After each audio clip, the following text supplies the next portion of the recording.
All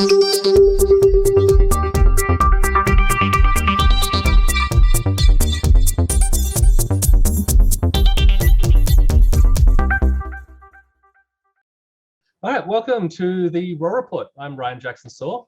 Here we're bringing you the raw stories, and today we are examining, going into a bit of a controversial topic, and that's childhood transitioning, changing genders.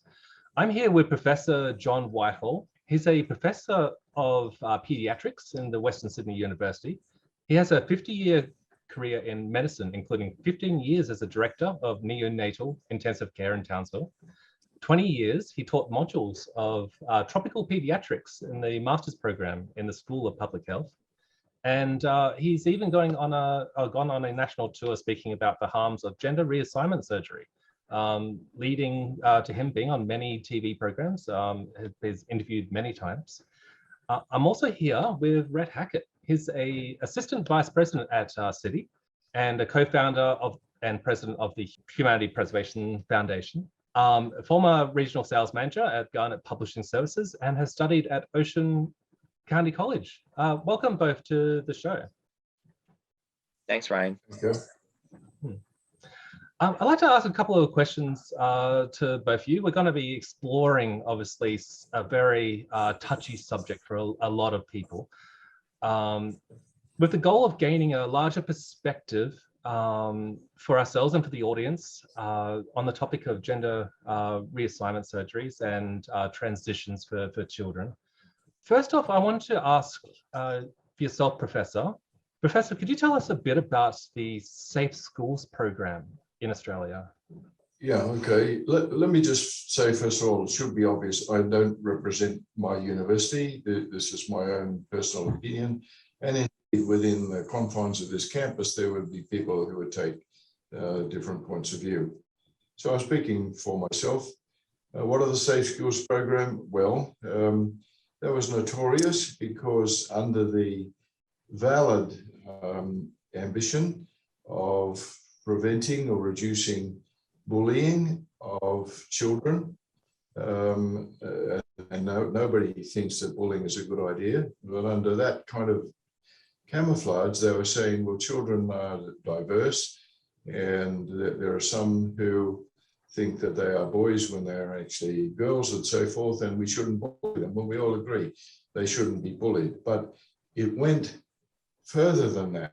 It basically explained to the children that they had an option, which is basically saying, look, you know, you've been brought up to believe you're a boy, but you may be a girl, and you may want to transition between one and the other, not just once, but several times. So it wasn't the anti-bullying which caused the offence to many people, but it was that explanation to children that there was this option that they could change genders if they wanted. Now that was banned, or banned, but it effectively banned, and it lost funding, but under different guises, the sentiment appears to be coming back. Now, Rhett, have you seen any similar programs happening in the United States that you're aware of? I know that they exist. I have not personally been involved or seen. And I I think that some things start with the best of intentions. And, as John was saying, that, it turned out that it wasn't just about the bullying and went in that direction. So, but yeah, I mean, I've never personally seen one in existence or know of any children that are going there. But it is definitely, it's something that exists.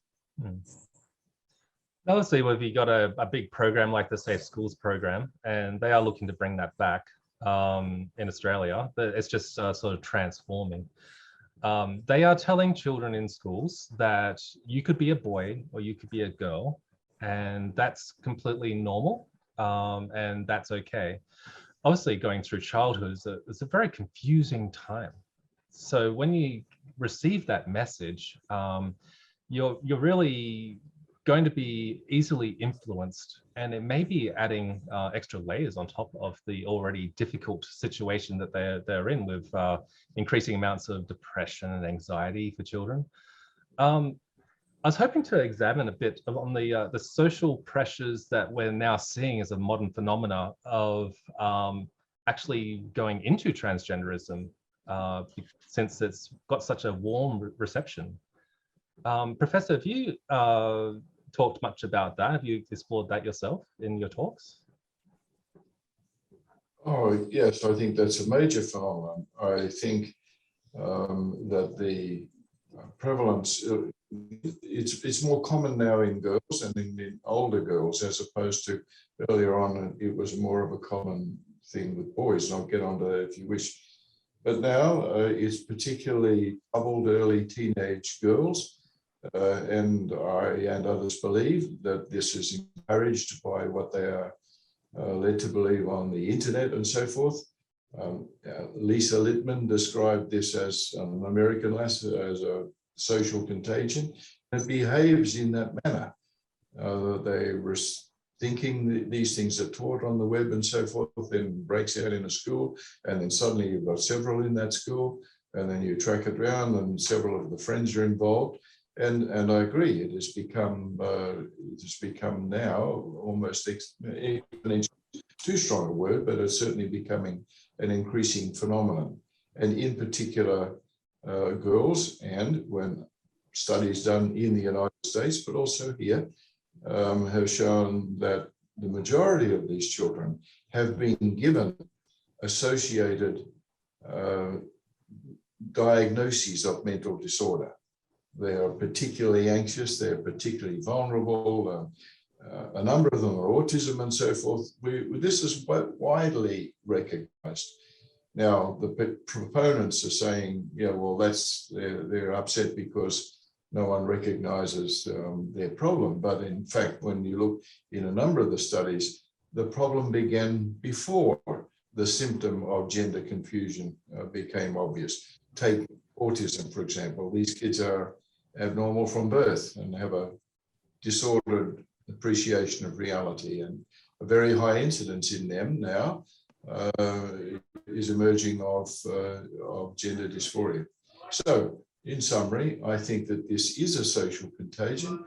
It is propagated by the media, and sadly, in some places, it is is likely to be reinforced by your authoritative figures at school. So this psychological phenomenon is growing. Thank you for that very concise answer.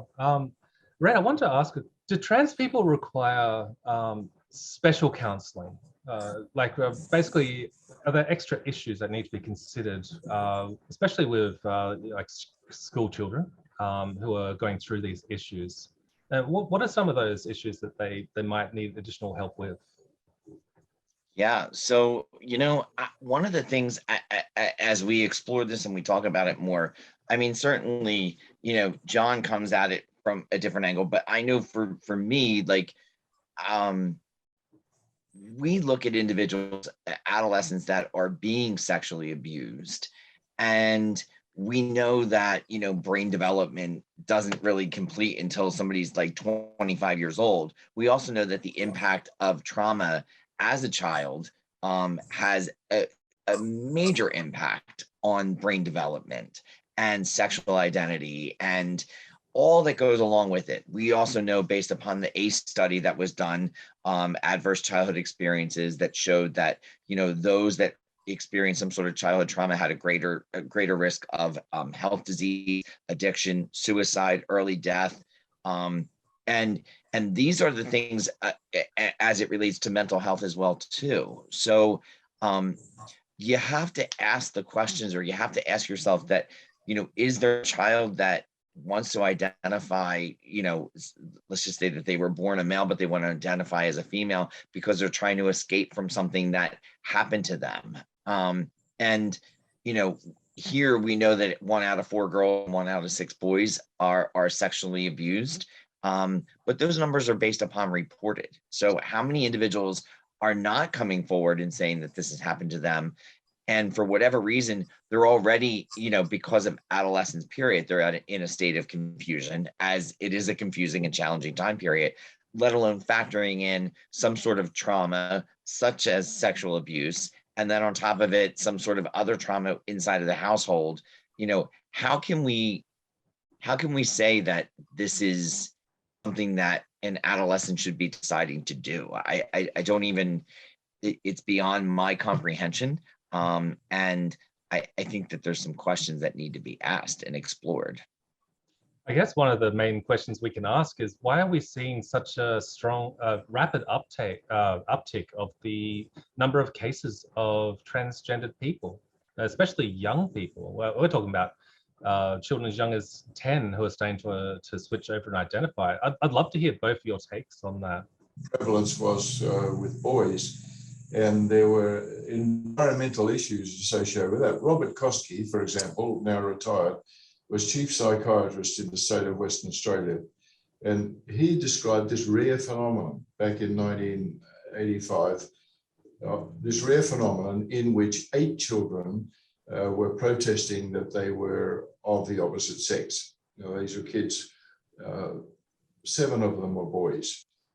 The story went like this, that mum was a deserted mum, or had otherwise been mishandled or abused by a male. And she found that the little boy was much more agreeable in a dress. And then he found that the best way to bring a smile to his mother's face, sad face, was to go along with this. And the identity emerged. What Koski described then, and you know what now, reference to him has been cancelled on social media. We have published some of these things, and you're not allowed to find Koski's paper, which, if you want to, it's in the Medical Journal of Australia around about 1995. So he separated the boys. You can't do it these days, put them into hospital, and all very rapidly in association with the children. When they were removed from this, they orientated in accordance with their chromosomes. Incidentally, it was interesting that 2 of them, one mother and one of the grandmothers, sabotaged the program by continuing to bring in underwear of the opposite sex. So there is this influence by parental issue, by disturbed parents, and all of the studies show that most of these children come from disturbed homes. And the ACE study that of adverse effects, there's a very real study showing that children are affected by it. But having said that, I think that the new phenomenon in younger teenage girls, I think the sexual abuse is valid. I don't know percentage, but there are reports that if not abused, most of these kids, one way or another, are looking at pornography. And it's been raised by other people, what effect is this having on this young girl? And maybe this is so disturbing them so much, and I wouldn't be surprised in the slightest, that they would rather join the winning side, so to speak. So these are big issues. And what you would do if you were practicing psychotherapy, which is now criminalized in the state of Victoria, 10 years in jail if you do this. If you were to sit down with the intent of smoothing out this girl's worries and helping her become in accord with the chromosomes, then one thing would be to look at this. What have you been abused? What is the effect? Well, how does it affect you when you see the pornography? You surely must have seen it, and so forth. This used to be traditional psychotherapy, psychiatric involvement at a family and an individual level.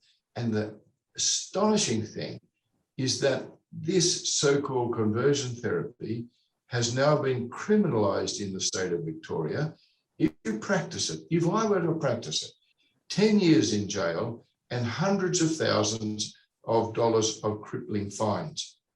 If they found me guilty, and they would, if you were attempting to reorientate a child from this confusion to an identity in accordance with their chromosomes. That's called conversion therapy. You go to jail for 10 years in Victoria, and hardly anyone seems to care.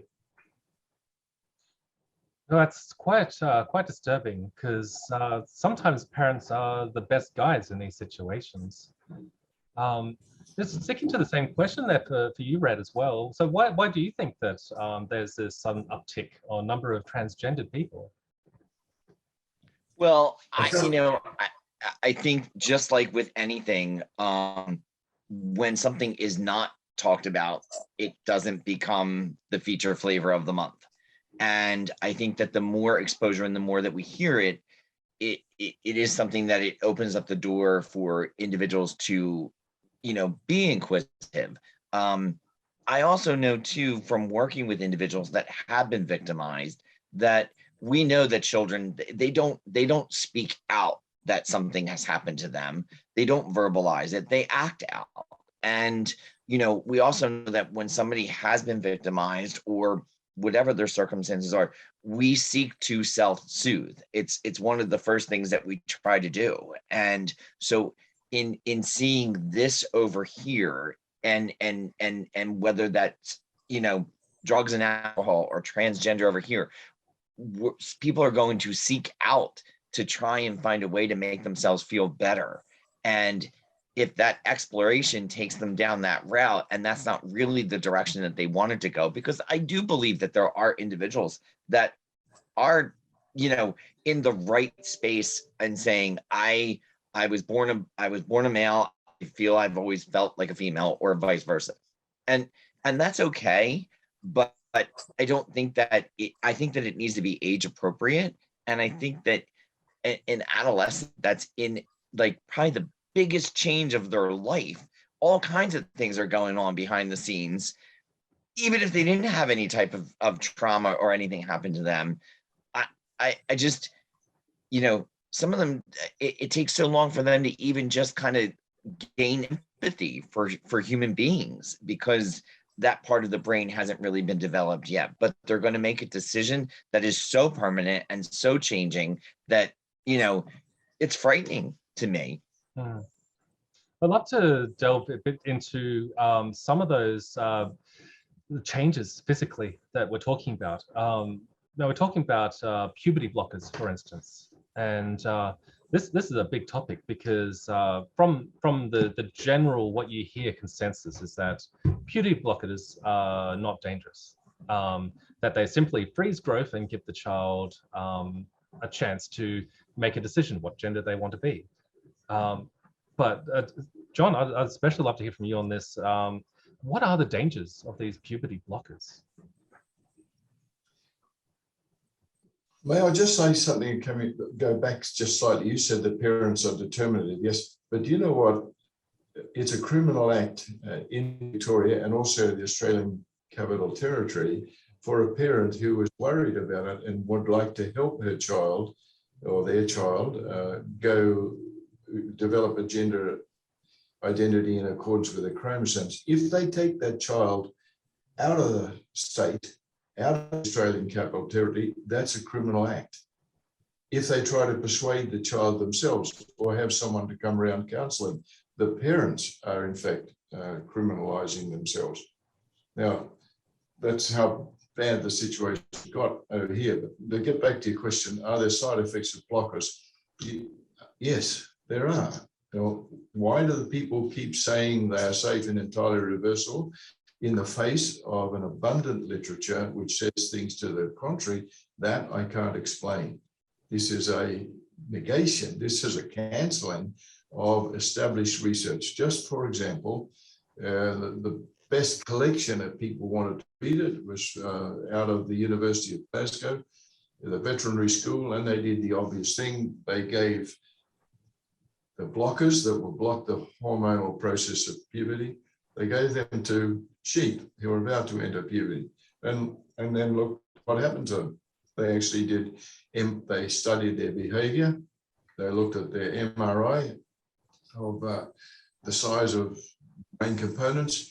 And then ultimately they persuaded the sheep to come up with the ultimate sacrifice of their brain, which they sent across to Norway, and looked at the effect on genetic expression. Okay, what did they find? They found that the limbic system, which coordinates thinking and emotion and ambition and memory and kind of forms a world view of yourself within yourself, and gives you the energy to pursue that, that is irreparably damaged in sheep. It becomes hypertrophied, that is to say pathologically enlarged, and when they sent it across to Oslo, they found that the function of many genes were upregulated or downregulated. And when they examined the sheep, they found their behavior was disordered. So those are the most easy ones to find. There are a number of articles, more recent ones as well, looking at the effects on other animals. It is all there. It is corroborated by work on human beings. But let's say if you were, there is a reason to be blocking the hormones, for example, in prostate cancer in males or endometriosis in females, and they looked at the cognitive effect, the effect on the thinking process, the executive function and stuff, and found that it was reduced. But there are confounders there, the age of the person, the medicines they're on, and all those sorts of things. And it's been difficult to completely dissect that in human studies, but in the animal studies, it's there for the looking at. That's with the puberty blockers. Now, what about when you're giving the cross-sex hormones? The proponents for all this do not mention the side effects on the brain, but there is work, MRI, imaging work, by people, Hushoff-Pohl, and there's others, Zubier. They found the adult brain, the adult male brain, for example, to which is administered female hormones, shrinks at a rate 10 times faster than aging after only 4 months exposure, full stop. When you give a female, male hormones, parts of the brain hypertrophy. In other words, they thicken. It doesn't mean that they get smarter because they've got more nerve cells. It means something pathological yet to be understood is interfering with the structure of the brain. So we have all these studies. They take no notice, the proponents. They just disregard that. It's amazing how they can do it, but that's what they do. When a couple of my articles, when I had written of this often in Quadrant magazine, were given to a, like it was a court in Australia, and there was a custody case about one parent wanted to go ahead with the transitioning, the other person didn't want to go ahead, and it was coming to the family court.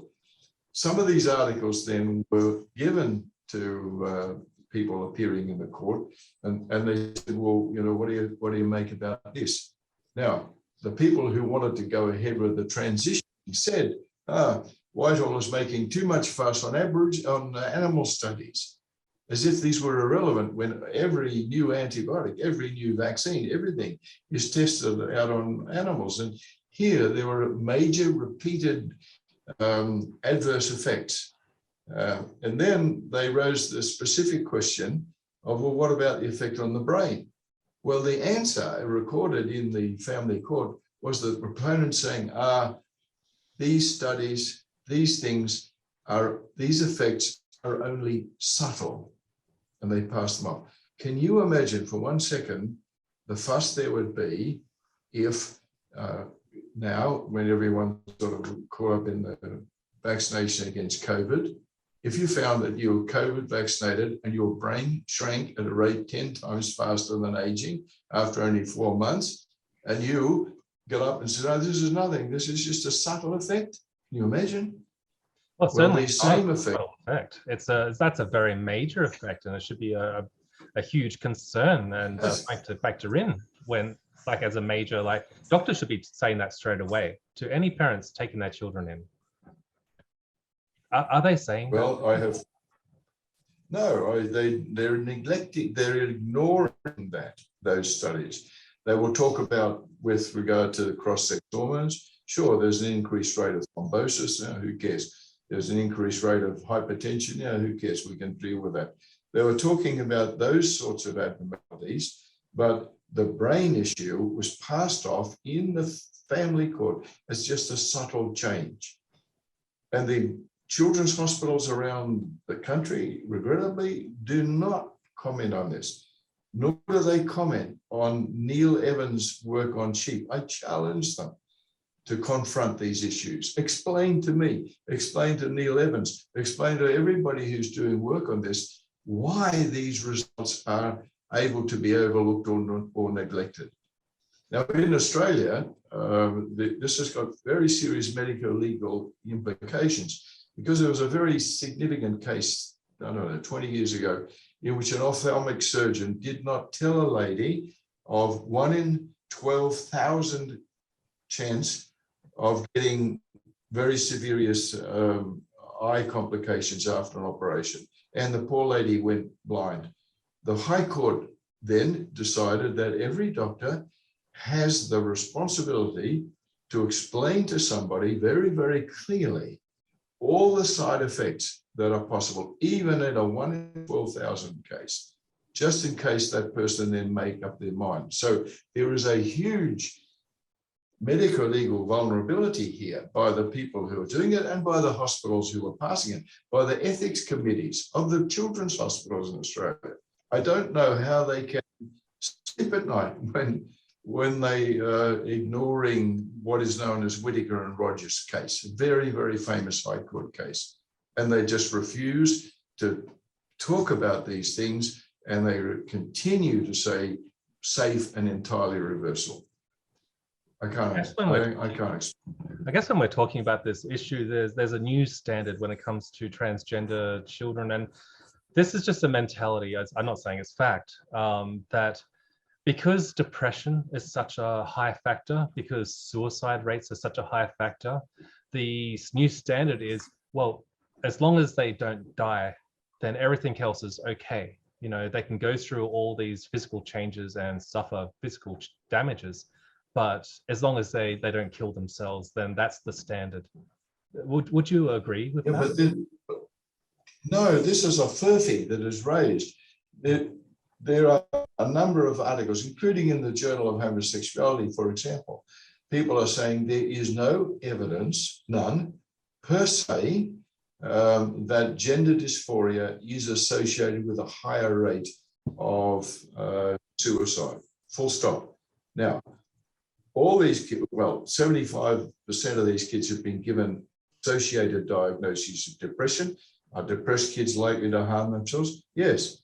Anxiety, yes. Autism has even got a higher rate of self-harm. So these children are very vulnerable children who demand our compassion and our close attention. But per se, the gender dysphoria is not an argument that you should change their sexuality in order to prevent suicide. That is not scientific. That's not epidemiologically correct. In fact, it's a furphy. It's a, I don't know what to call it.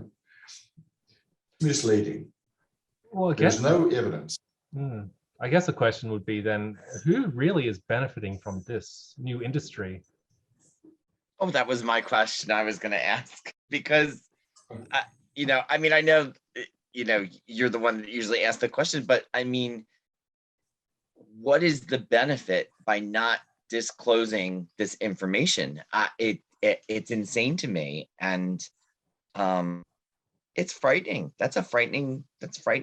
And I don't think that the answer is to dismiss the thoughts of a child that is feeling this way, because then you're causing the same kind of harm, just in a different way. But, I also think that, letting them talk about it and express it and explore and learn and hear all of the potential risk factors. But if they're being excluded from that, that's crazy. Well, you've seen over in the United States, Rhett, obviously there's a very strong pharmaceutical industry over there. Do you think that they're creating entire new branches of medicine just specifically for this issue, for transgender people? I honestly do not know, but I do know that I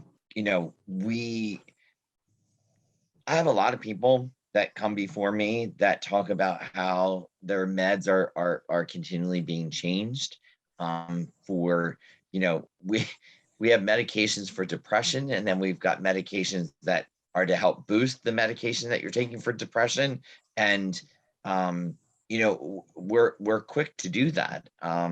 So I don't know whether it's being specific for that, but there are just your regular standard medications that are given for depression, for anxiety, and I'm sure it's related, but we're we go through a very robust description of the side effects. I mean, when you pick up a prescription, I mean, it is loaded with the information that is on there in regards to what that drug has the potential to do, both positive and negative.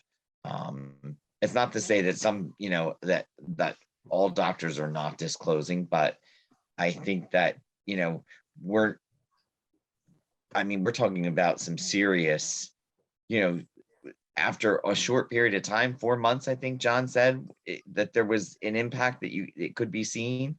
That's just, I don't understand why you would want to not tell somebody that, and what is the benefit? Who benefits from that?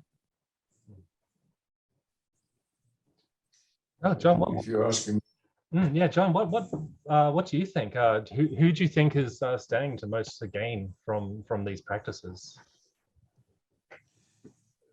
I think fundamentally this is an ideological issue. There's a lot which I don't understand, but there's a lot of reference to that incomprehensible French philosopher Michel Foucault. His message seems to be that there should be no bounds on, no restrictions on sexual activity or even identity, although it was more the former, and that liberation, human liberation, will reside or will be released when all sexual bounds are done away with. I think that he and other people are contributing to that utopian worldview. And then I think some people are recruited to it, and then others get caught up, and then they really believe that we're doing the right thing for the child. And then they are a very powerful minority, and very powerful within organisations such as Australian Medical Association. And they fight like scalded cats, and it's difficult to take them on, and then you get accused of being transphobic, blah, blah, blah, and then the laws are getting passed against you, and suddenly they have much more power. It's interesting that they would quote Foucault so much, because he was derogatory of the concept that knowledge was related to power, and you could then inflict your will wrongly upon other people, when in fact this sort of movement is one of the best examples of what Foucault was criticizing, as far as I can see. But I'm not a Foucault expert, but I've tried to read him and I can see these things. So basically, I think it's an ideological thing. I give credit to the people who are proposing these treatments. I really think that they are acting according to what they think is the best, serious and best interest of the children. I suppose I think it's a bit unfair that they are derogatory for anyone who doesn't believe, and I'm supposed to be transphobic and all that sort of stuff. I've been a pediatrician for a long time, and if I didn't love children in the best sense of the word, and all of them, there would be something wrong. I don't have any hatred of children who might be so confused that they didn't know whether they're girls or boys. To the contrary, that's a compassionate issue. But I'm just saying that these people, somewhere there's an ideology here, and somewhere there's ideological blindness, and somewhere there is acting upon an ideology with the best of intentions, but which in fact has unrecognized very, very serious side effects. That is to say, the effects of the medicines, the effect that the children then realize that a hell of a mistake has been made, and so forth. There's a great adverse effect from this utopian ideology. You know, Ryan, I don't want to go in a tangent, but it reminds me of have you ever heard of NAMBLA? Do you know what that is? The North American Man Boy Love Association. And it's a group of people that believe that pedophilia is okay for children, and that children have the right to decide and all of that. And I think at the end of the day, they're deemed as a minor for a reason, because they're not able to really fully think for themselves and to entertain the idea of what I will consider adult behavior. And I believe that something of this nature that is a decision that a well-informed adult needs to make that decision. I don't think it's something that a parent can decide. And and thankfully there are people that oppose organizations that are like that. And I'm not saying that the two are the same, by no means. I'm just saying that, when you look at it and you say, okay, exactly what John was saying, what is in the best interest of the child? And, while maybe people supporting and saying, well, we should, welcome them and let them make these decisions and be supportive of that. I think you can do that without going in the direction of going that full route that's going to have an impact. And that's just my personal opinion of just, we don't let them vote until they're 18 for a reason. We don't let them get a driver's license for a reason. These things are there to govern, as a governor to, age appropriate things that they're able to do based upon the growth process. And somebody who's we're not going to let somebody vote at 11, 12, or 13, but we're going to allow them to make the decision to take some sort of hormonal drug and go in this direction. It just, to me, it just doesn't, it doesn't make any sense to me. We don't let them buy cigarettes or alcohol, or you have to be a certain age to do these things. And, I don't know. That's just my personal opinion on it.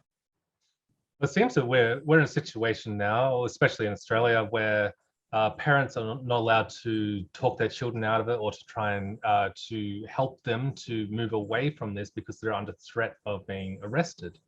Like John was saying, we have financial incentives from the big industries to get these children into this cycle, because they become a lifelong patient.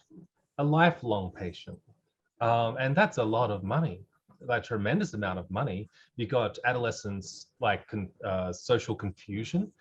And it's a time when everyone goes through a lot of problems. You got anxiety, depression. You're trying to question who you are and where you're going. And then you got the social pressures, which is a very new thing, political social pressures as well, where we have something called Transtrenders. Have you heard of that term over there? I have not. Say it again. Transtrenders. So basically, it's there's a certain social advantage which can occur from going into a transgendered person. A lot more attention, a lot more support, a lot more love that maybe you weren't getting at home or from your social peers earlier. Now it's suddenly opening the door to that. And that does factor in. So I guess the question for both of you, where is all this going? Where do we go from here? oof, I mean, in hearing John and hearing like the legal ramifications, I mean, it's pretty frightening. I think that continuing to educate on the impact. I mean, I'm a big fan of educating on any of these types of factors. We know what happens when you educate a population.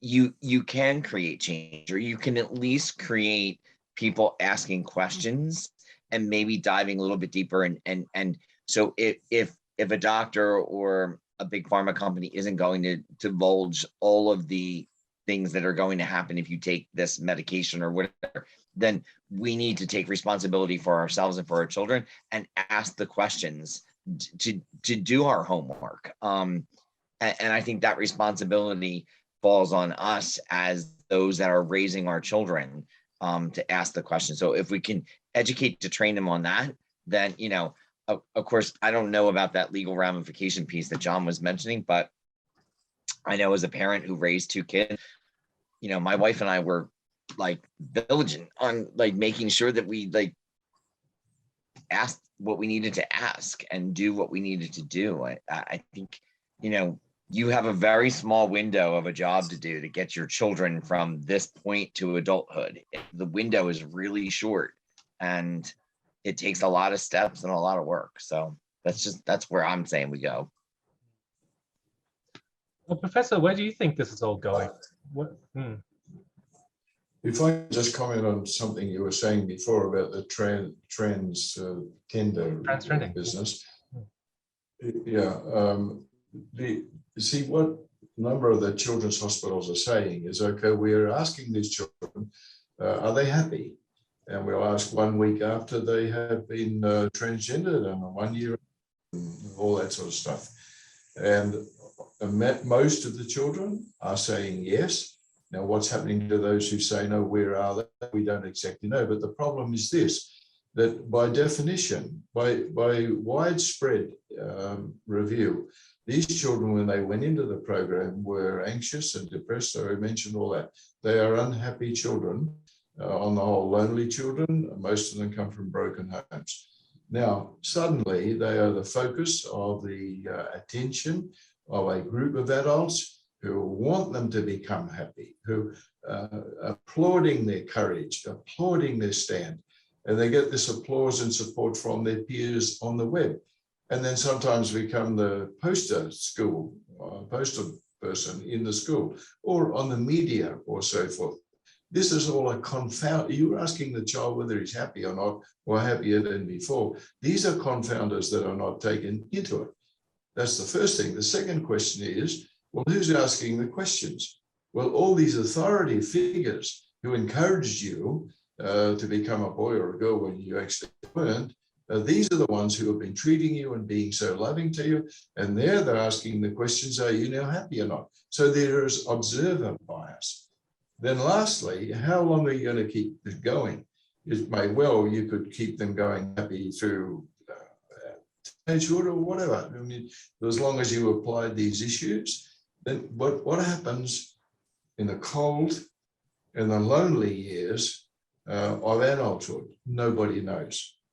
And that's why it's relevant to point to the epidemiology coming out of Belgium and Sweden, that the suicide rate in adult transgendered people is in fact more than 20 times the ordinary population. That's incontrovertible epidemiological fact. So why are those people, why are they committing suicide? We should ask those questions. Well, what the proponent's saying, well, because we don't love them enough, we don't accept them enough. But these are amongst the most accepting society. And I agree, if somebody does transgender, we shouldn't be nasty to them. We should afford them all the dignities of ordinary human society and so forth. I don't believe that they are ostracized to that punitive, cruel degree. Maybe we should be asking, well, maybe we've shrunk their brains, we've altered their neurons. Could there be an iatrogenic business here, which is now expressed down the line? Or at very least, we should ask the question, maybe they simply did not find the gold they expected at the end of the rainbow, and are now, well, I went through all this, we did all this to myself, and I'm still unhappy, and therefore is a suicide rate. They don't go into those, what seem to me to be very, very obvious questions. And when you relate them back, I'll come back to this because I think this is really bad science, so I don't call it science. When you've got a small collected group of troubled children and you're giving them the full attention of adult people and you're making them feel good and so forth, and you're giving them persons, this is all your authority figures, and you're saying, are you happy? Are you happy? Are you happy? Fine, they're saying they're happy. But how long will they do that? And that's not known. And therefore it's an experiment. So we are experimenting on these children in this concept that somewhere there is a utopia. Somewhere for them there will be this gold at the end of the rainbow. We believe that. So we're doing that to them, but there is no evidence for this. To the contrary, there is evidence of very, very significant side effects. We haven't even talked about the side effects of the surgery, which incontinence, failure of erection, reduced sexual experience or pleasure and things like that, all that sort of side effects we haven't talked about. But to go ahead and castrate the child, which is what we're talking about, castrate them chemically, castrate them surgically, in the concept that somehow or other, as yet not seen, there is gold at the end of this castrating rainbow. That's what we tried to forbid by all the Nuremberg trials at the end of the Second World War. We're not supposed to experiment on children, and yet here we are, we're doing it again.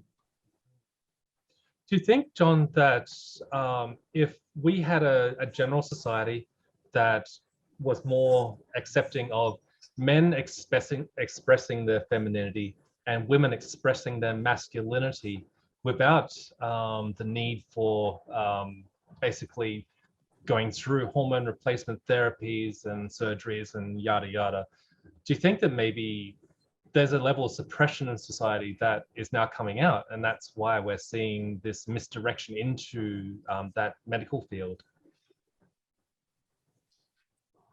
Well, I don't believe that.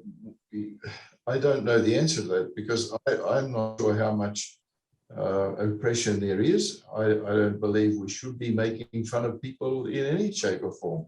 I am a Christian. I mean, and that's basically the Bible says that I am to be kind and compassionate and non-judgmental of everybody. That is the doctrine that I read. Now, so you're asking in a sense the wrong person, so I don't have your answer to that. But I think that this alleged oppression is magnified more than is obvious to me, but I just don't know the answer to that. I think it's magnified on purpose in order to justify what's happening. And if it's happening, it's not right. I guess unfortunately we're coming to the end of our time here, but I want to give you both an opportunity to speak directly to any people who are listening, parents of children who are confused, or transgender people themselves. I'd love to hear a message from both of you directly to these people. Well, if I go first, Sure, John. I don't have any message. I don't have any message to transgender adult people. Really, that's it. I'm a pediatrician and I'm just involved with the children. If a parent has a child who is troubled by this, I believe that person should have the right to seek qualified psychiatric and psychotherapeutic involvement, but that's now forbidden by the law. As well as that, what you would want to be doing is treating the attendant, the associated comorbidities or whatever they were, and you look deeply into this problem. Why is this child so disturbed in such a very serious way? And I would be looking, I would be pointing towards the known side effects and the experimental nature of the whole business. That this is not guaranteed. This is going to make this child any happier in the end. And in the meantime, what do we do with the child? Well, this is a troubled child. There are lots of troubled children. It's our job to be loving to them. I mean that in the best sense of the word, the agape love. We should commit ourselves to caring for children. We should do it to the best of our ability. We should do it based on what we understand to be true. That means we should look at the science and be guided by the science. And this is all part of a doctor's responsibility to impart agape love in the direction of that troubled child. Thank you, Professor.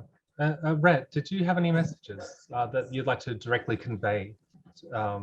Yeah, I agree with a lot of what John was just saying, but I also think that I'm going to fall back on kind of where I was going earlier, and that is that as a parent, you are your child's best advocate, and that it is your job to ask the questions and do the investigating and really making sure that what is happening to them and with them, that they're safe. And sure, you can explore all of this, but you can also it's your job to supply love and attention and safety and as well, and jumping to some sort of medical solution shouldn't be a substitute to those components that will help to make a difference, and we know that, and we know that children that are lacking in that seek something else in some way, shape, or form. And so let's get on board with that and correcting that first before we were jumping into something that is going to affect them for the rest of their life. Well, I can't help but just add. I can't help but just add that okay, the parent does that and tries to make the child comfortable in the skin with which it was born, according to Kenneth Zucker's equation. In other words, you try and make the child comfortable with the chromosomes with which it was born. In Australia, in some of the states, that's a criminal act. It's mind-boggling to me. And to me, I don't know how we got into this mess. If you take them out of the state of Victoria for that purpose, state of the Australian Capital Territory, if you transport them out of that area for the purposes of so-called conversion therapy, you are committing a criminal act.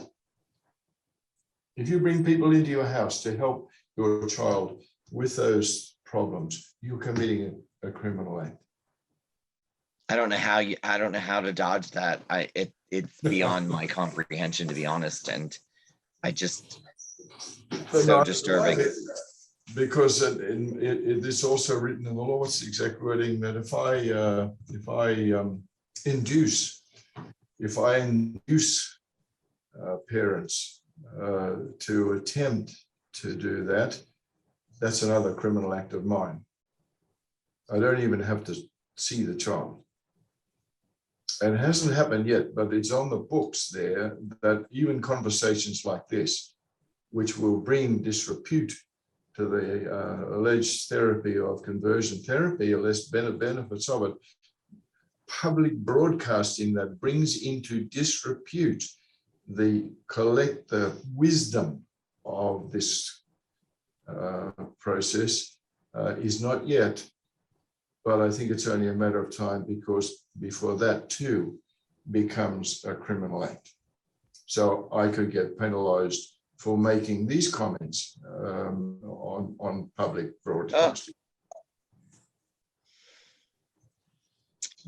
Well, I'd like to thank you very much, Professor, for having the courage to speak out, despite the political climate where you could be punished or even let go of from your position, and Rhett for coming forth as well and speaking so eloquently on this subject. Would absolutely love to have you both on again sometime to further flesh out these issues, because there is so much that could be said on this topic. I had basically just wanted to share a message as well to the transgender community as well, who may be watching, especially if you're very young. Going through the difficulties of being a young teen, things are very confusing. Very confusing. And if you decide to go down this path, it may not necessarily be a solution for you. But at the end of the day, your truth is your truth. And what you know for yourself is really what you have to harbor and protect and go with. But no matter what happens, hold on and stay strong. Because remember, you will change. And as you change, the world that you're creating around you will also change. So if you're not sure, just step back and just be patient and just wait and see what happens. Thank you so much again for both coming on, and we hope to speak with you both again soon. This has been the Raw Report, and we'll see you all again next time.